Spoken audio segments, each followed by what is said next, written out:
The scent of lavender and lemon polish hung in the air as I scrubbed the kitchen counter, my mind drifting to happier times. Times when Alice's laughter filled this very room, her pigtails bouncing as she chased her father around land. Now, at 65, I found myself once again preparing to comfort my daughter, though the circumstances were far from childish games. The phone rang, startling me from my reverie. Alice's name flashed on the screen. "Mom?" Her voice trembled. "I need you." My heart clenched. "What's wrong, sweetheart?" "Can you come over? I don't know what to do." Within the hour, I was at Alice's doorstep, a plate of her favorite oatmeal raisin cookies in hand. She opened the door, her eyes red-rimmed and puffy. "Oh, honey," I said, pulling her into a hug. "What happened?" Alice led me to the living room, sinking onto the plush sofa. I set the cookies on the coffee table and sat beside her, taking her hand in mine. "I got this in the mail today," she said, handing me an envelope. I pulled out a single sheet of paper, my eyes widening as I read the typed message. "Your husband isn't who you think he is. Ask him about Rachel and the kids in Oakville." "What does this mean?" I asked, though a sinking feeling in my stomach told me I already knew. Alice shook her head, tears welling up. "I don't know. Sam's on a business trip. He's not answering his phone." I squeezed her hand. "Have you tried calling his office? They said he took a personal day." She let out a bitter laugh. "A personal day in Oakville, apparently." My mind raced, trying to make sense of it all. Sam had always seemed like such a devoted husband. Charming, attentive, the perfect match for my ambitious Alice. But now, maybe it's just a misunderstanding, I offered, though the words felt hollow even to me. Alice stood abruptly, pacing the room. "A misunderstanding? Mom, he's been lying to me. There's another family out there somewhere." "We don't know that for sure," I said, trying to calm her. "Let's not jump to conclusions." She whirled on me, eyes flashing. "Why are you defending him?" "I'm not," I said quickly. "I just think we need more information before we do anything rash." Alice deflated, collapsing back onto the sofa. "You're right. I'm sorry. I can't believe this is happening." I wrapped an arm around her shoulders, remembering how small she used to feel in my embrace. Now she was a successful businesswoman, strong and independent. But in this moment, she was my little girl again, needing her mother's comfort. "We'll figure this out," I promised. "Together." Just then, the front door opened. Sam's voice called out, "Alice, I'm home early."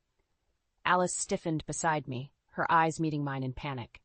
I gave her hand a reassuring squeeze as Sam entered the living room, his smile faltering as he took in the scene.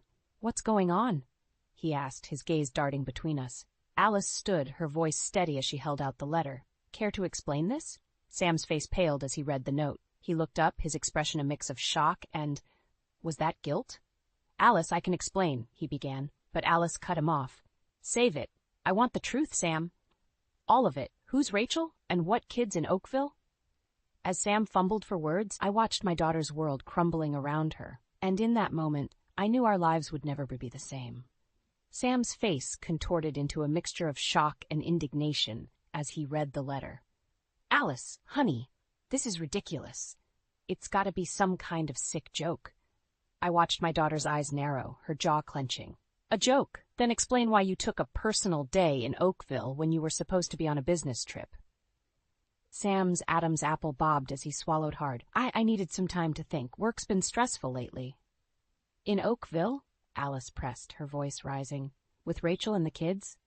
I placed a steadying hand on Alice's arm, feeling the tension thrumming through her body.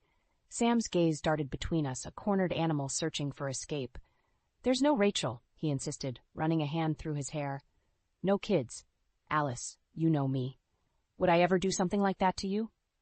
The room fell silent, the weight of his question hanging in the air. I found myself searching Sam's face, the man I'd welcomed into our family, trying to reconcile the charming son-in-law with this nervous, evasive stranger before us. Alice's voice was barely above a whisper when she spoke. "I thought I knew you, Sam. Now I'm not so sure." Sam stepped forward, reaching for her hand. But Alice recoiled. "Baby, please, this is crazy. Someone's trying to mess with us, that's all." I couldn't stay silent any longer. "If that's true, Sam, then you won't mind proving it. Let Alice see your phone, your email, your credit card statements." His eyes widened, a flicker of panic crossing his features before he masked it with indignation. Lola, with all due respect, this is between me and my wife. Don't you dare, Alice snapped. My mother has every right to be here. At least, I know I can trust her. The words hung in the air like a slap.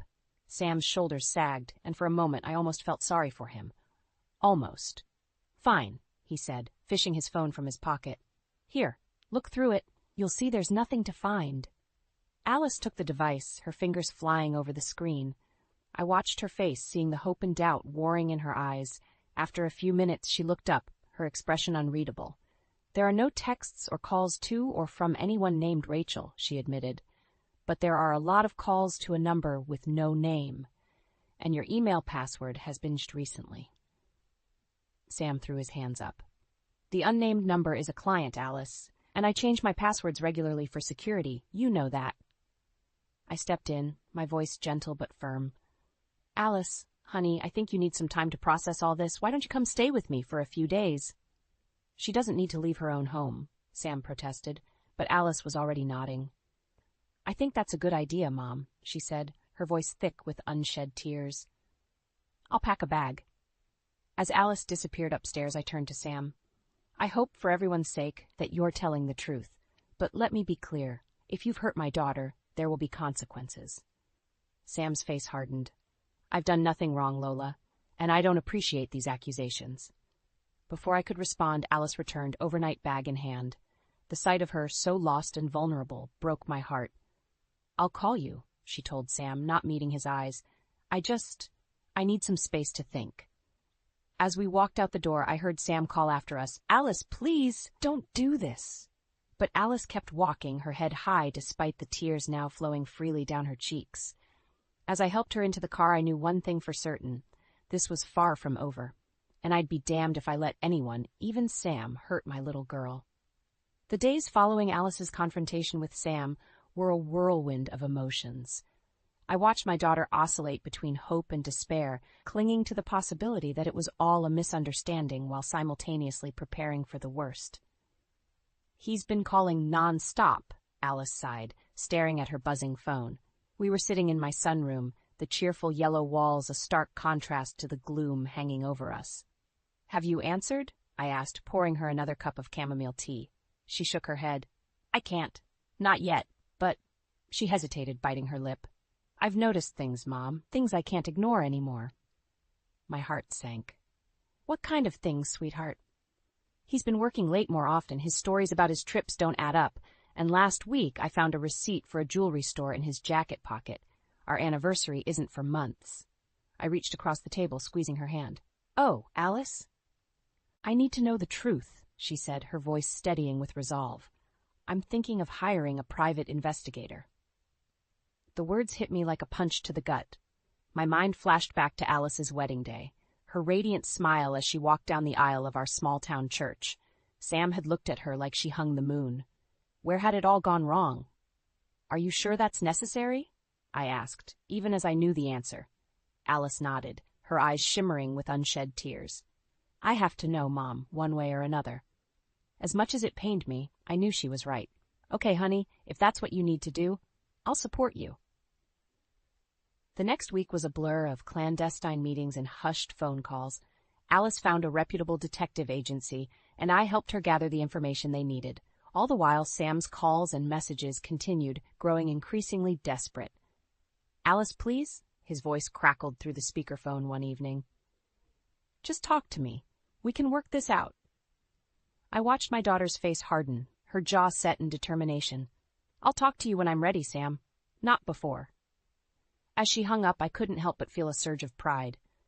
My little girl had grown into a strong, resilient woman, but that strength was tested when, 10 days after hiring the detective, Alice received a thick manila envelope in the mail.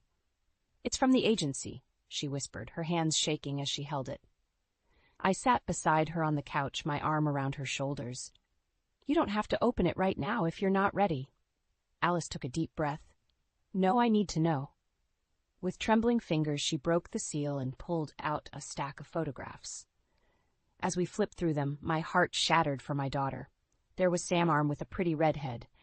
Sam playing in a park with 2 young children. Sam kissing the woman on the front porch of a quaint suburban home. Oh, God, Alice choked out, the photos slipping from her grasp and scattering across the floor.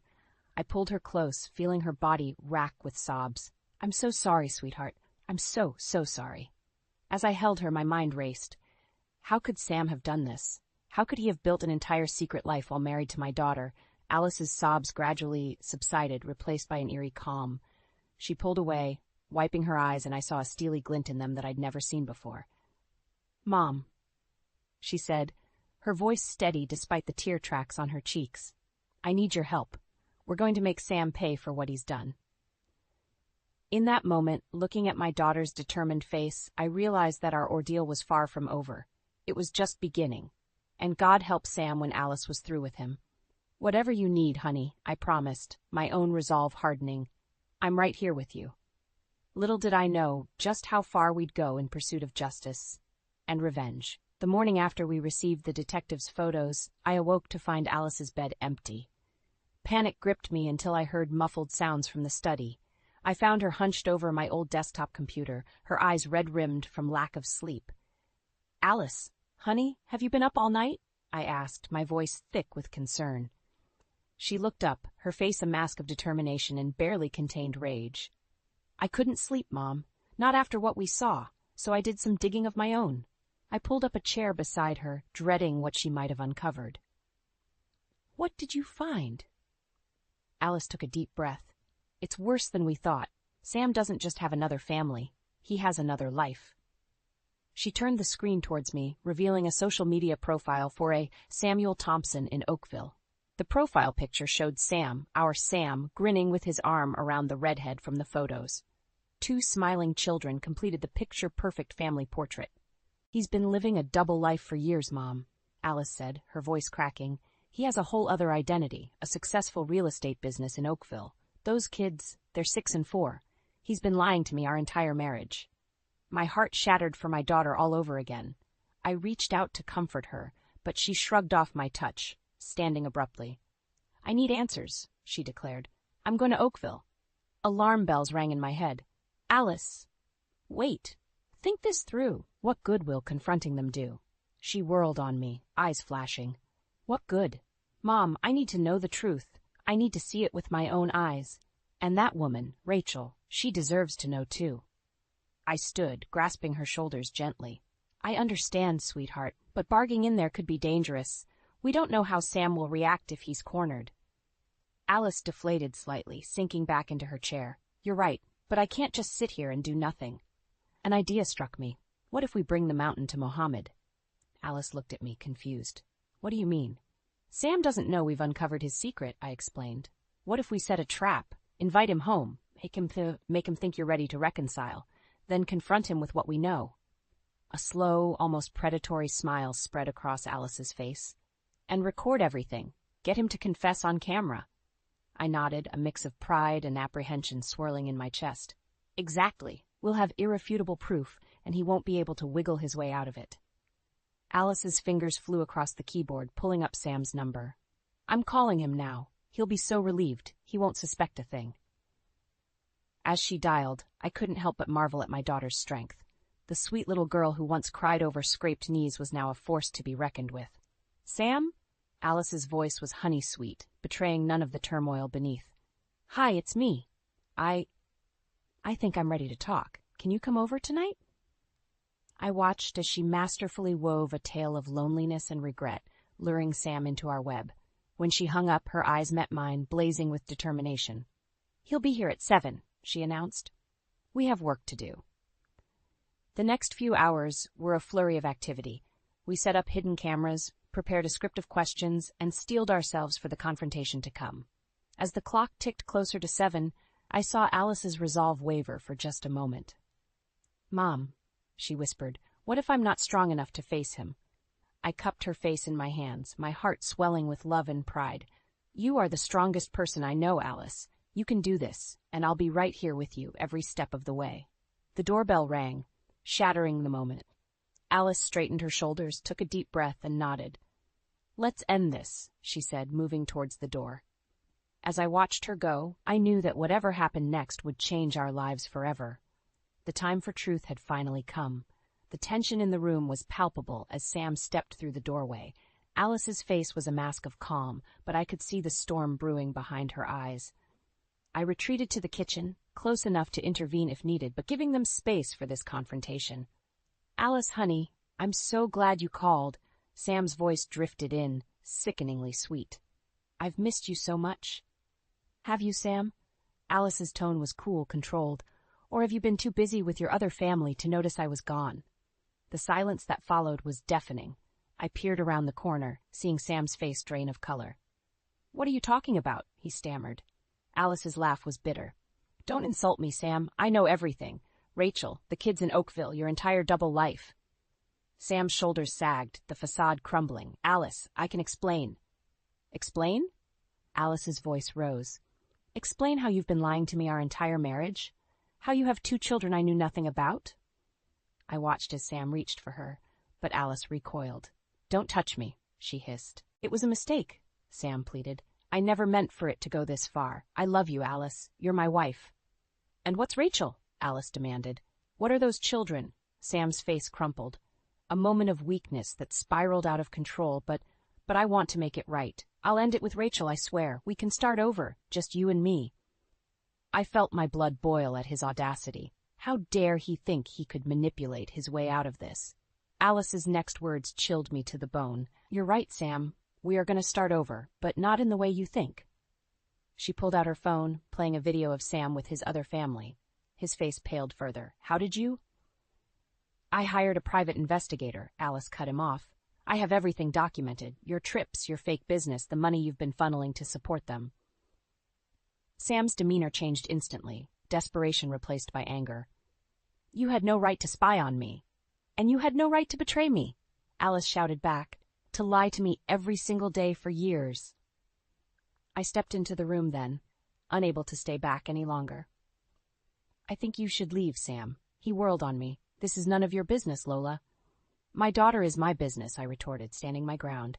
Alice placed a hand on my arm, her voice steady. "It's okay, Mom. Sam was just leaving anyway."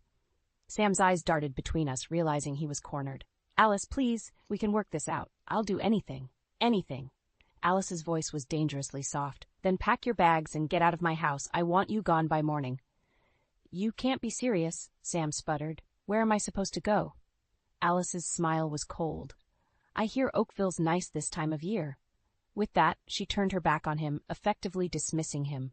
Sam stood there, mouth agape, before storming out, slamming the door behind him. As soon as he was gone, Alice collapsed into my arms, her body shaking with sobs. I held her tight, my heart breaking for her pain. "You did it, sweetheart," I murmured. "You stood your ground. I'm so proud of you." Alice pulled back, wiping her eyes. "It's not over, Mom. This is just the beginning." I saw a fierce determination in her gaze that both thrilled and frightened me. "What do you mean?" "Sam thinks he can walk away from this, start over with his other family," Alice said, her voice hardening. "But I won't let him. He needs to face the consequences of his actions." "Alice," I cautioned, "revenge won't heal your pain." She shook her head. "This isn't about revenge, Mom. It's about justice. For me, for those children, even for Rachel. Sam doesn't get to play God with people's lives and walk away unscathed." As I looked at my daughter, I realized she had changed irrevocably. The trusting, loving woman I knew had been replaced by someone harder, more cynical. And as much as it pained me, I knew I had to support her through whatever came next. "What do you need me to do?" I asked, steeling myself for the battle ahead. Alice's smile was grim. "We're going to Oakville, Mom. It's time Rachel learned the truth, too." The weeks following Alice's confrontation with Sam were a whirlwind of activity. My daughter, once so trusting and open, had transformed into a woman on a mission. I watched with a mixture of pride and concern as she meticulously planned her next move. "Mom, I need your help," Alice said one morning, spreading papers across my kitchen table. "We're going to host a family gathering." I raised an eyebrow. "A gathering? Alice, are you sure that's wise?" She nodded, her eyes gleaming with determination. "It's the perfect cover. We'll invite both families, ours and Rachel's. Sam won't be able to refuse without raising suspicions." As much as it pained me, I had to admire her cunning. "And then what? Then we expose him," Alice said simply, "in front of everyone." The next few days were a flurry of phone calls and preparations. Alice crafted a story about wanting to mend fences with Sam, insisting on a big family dinner to celebrate their reconciliation. I marveled at her ability to keep her voice steady as she spoke to him, not betraying an ounce of her true intentions. The day of the gathering arrived, and I felt sick with anticipation. Alice, however, was the picture of calm as she greeted guests, playing the perfect hostess. "You're doing great, sweetheart," I whispered as I passed her in the hallway. She gave me a tight smile. "I have to, Mom. I can't let him win." As the house filled with chatter and laughter, I kept a watchful eye on Sam. He seemed nervous, constantly checking his phone and glancing at the door. When the doorbell rang again, he visibly tensed. Alice answered it, and I heard her cheerful voice. "Rachel, I'm so glad you could make it. And these must be the kids. Come in, come in." The room fell silent as Rachel entered, confusion etched on her face. Sam's other wife was pretty, with kind eyes that now darted around the room uncertainly. 2 children clung to her legs, sensing the sudden tension. Sam stood frozen, his face ashen. "Rachel, what are you doing here?" Before Rachel could respond, Alice stepped forward, her voice ringing clear. "I invited her, Sam. I thought it was time our families met, don't you?" The silence that followed was deafening. I watched as understanding dawned on Rachel's face, quickly followed by horror and anger.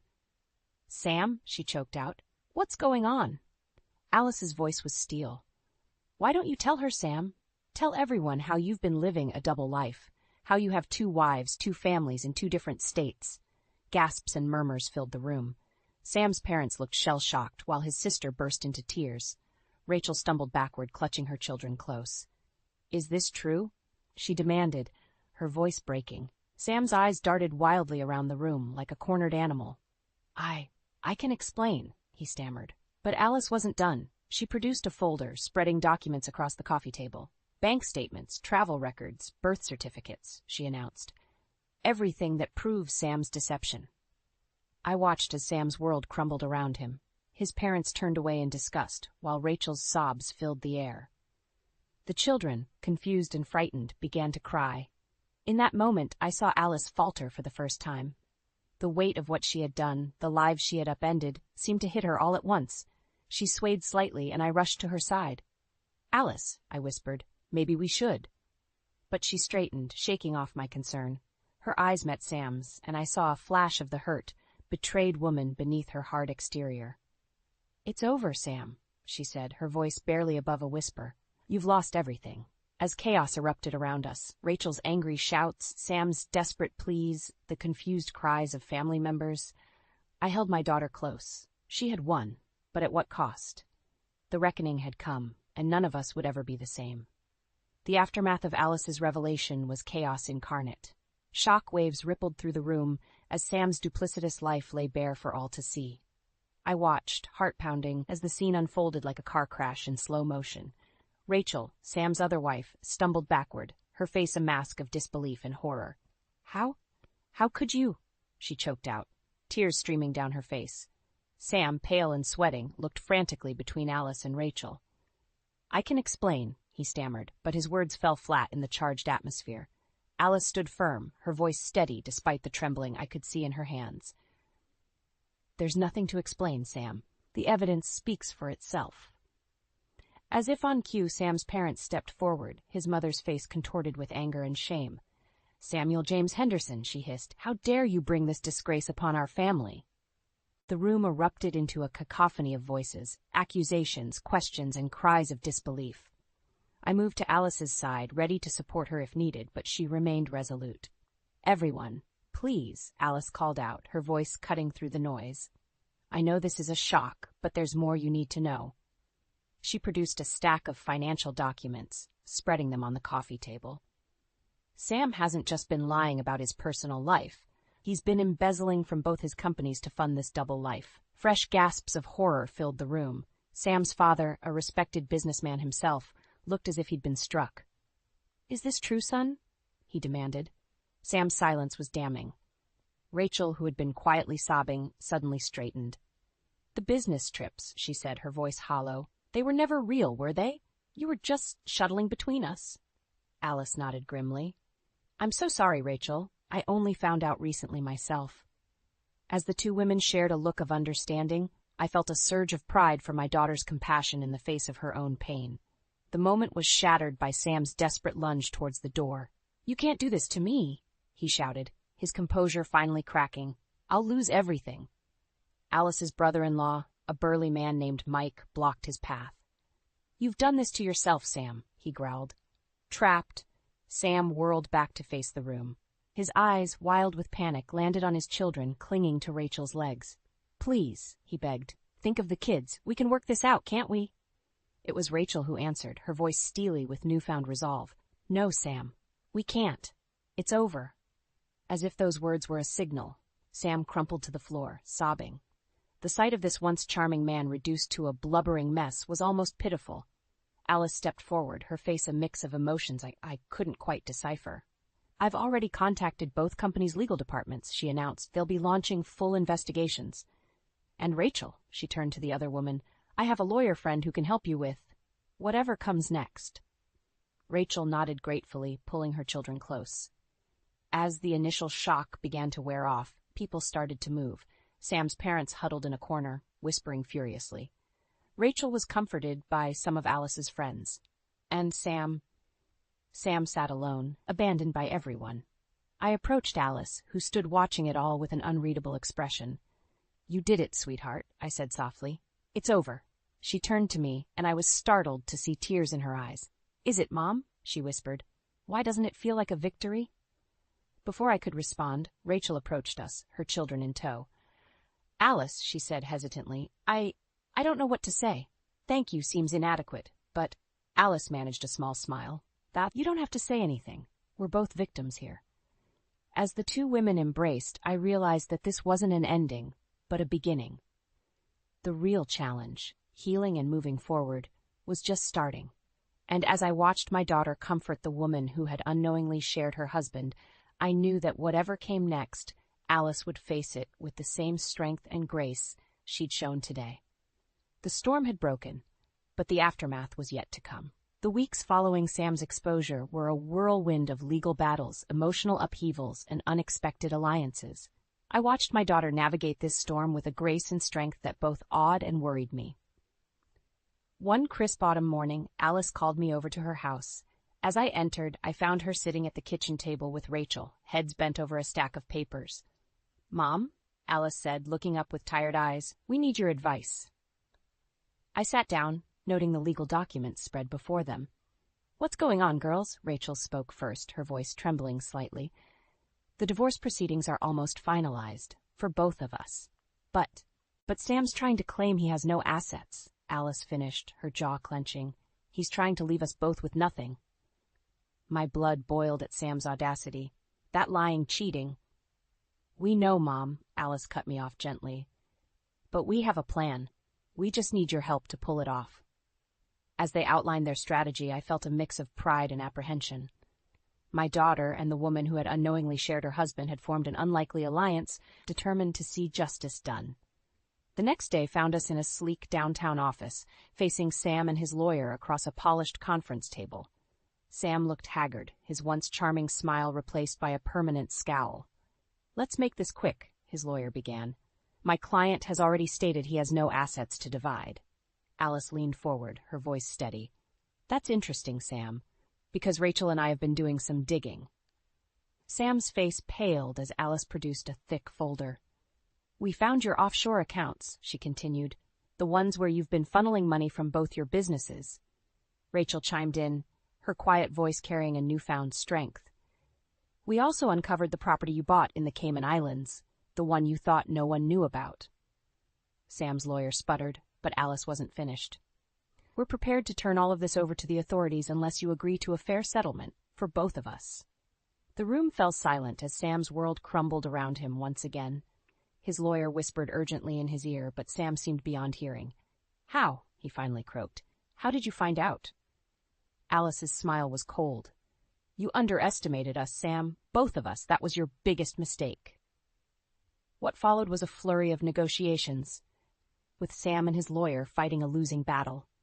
By the end of the day, both Alice and Rachel had secured fair settlements, ensuring financial stability for themselves and Rachel's children.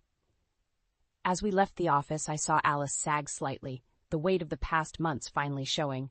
I wrapped an arm around her shoulders. "It's over, sweetheart. You did it." She looked at me, tears shimmering in her eyes. "We did it, Mom. I couldn't have gotten through this without you."